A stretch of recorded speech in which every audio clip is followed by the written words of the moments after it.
Okay, now this was the case of the AD shock, right? Aggregate demand. Now let's see the AS shock, aggregate supply. And the best example of the aggregate supply shock is increase of the price of oil. And this is, by the way, the historical trend of the price of oil.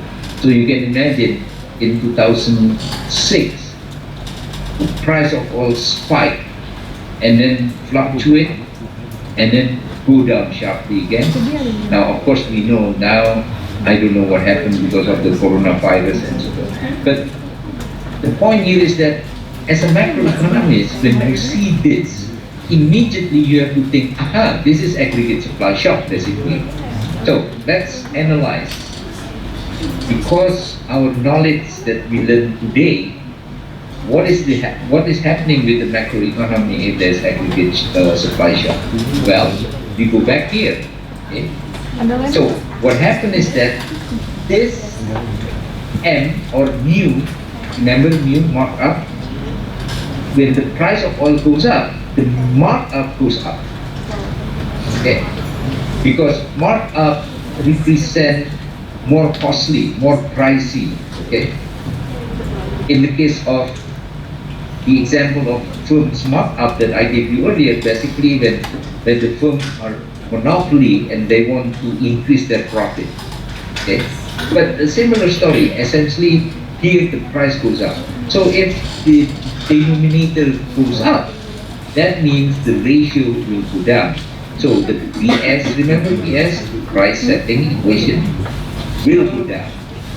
And if PS goes down, according to our analysis, the response from the weight setting equation is in such that the unemployment will go up. So basically, if there is AS shock, or case of the price of oil shock, then unemployment tends to go up. That's one example of the effect of the aggregate supply. Okay.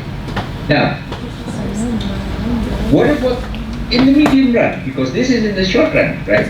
But what about in the medium run? Well, in the medium run, it all depends. Okay. What is the reaction of the economy, of the public, with regards to the price of oil? For example, let me give you one scenario. Suppose because of the price of oil increase, then public believe that the high price of oil will be permanent. The other scenario is that public believe that the high price of oil is only temporary. Now you can imagine, just because of these two different kind of scenarios, the macroeconomic impact will be different, right? Now, in the case of, let's see, in the case of the, suppose for example, the output also go down here, right? So remember, unemployment goes up, which is similar to the output goes down. Remember, unemployment and output is always negatively related. So the output goes down from here to here, okay, from Yn to Yn here. The question is, what happened with the PC curve? The PC curve can go up, it can go down, or what? Okay, well, because we are talking about the price increase, in this case price of oil, that means the inflation tends to increase also, right? So if the inflation tends to increase, then most likely PC curve will shift up from PC to PC prime. So that means your new equilibrium is from A to A prime. And from then on, then the two scenarios work.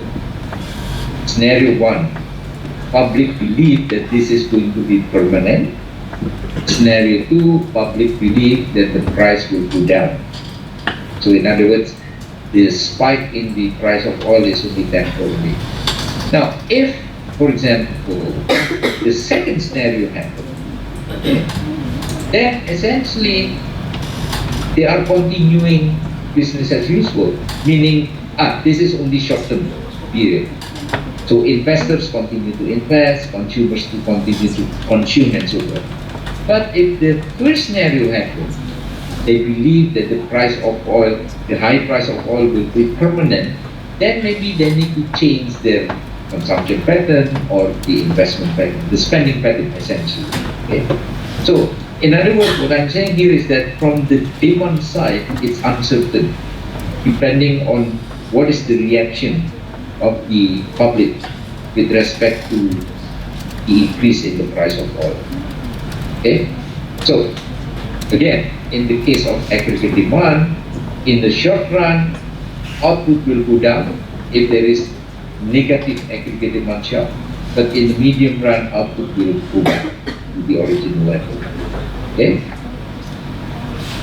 In the case of aggregate supply shock, in the short run, definitely price will go up, remember here.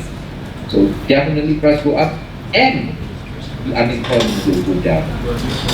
But in the medium run, it all depends on what is the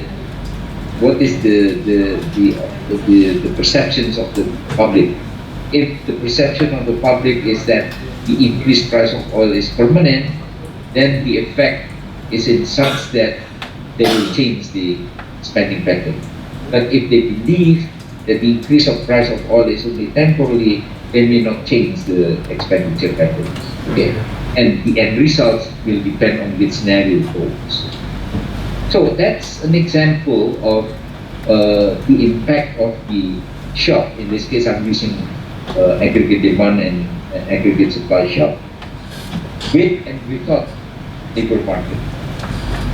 Okay, that's a very key. You need to distinguish between the case without labor market, which is the short-term story, and with labor market, which is the medium-term story here.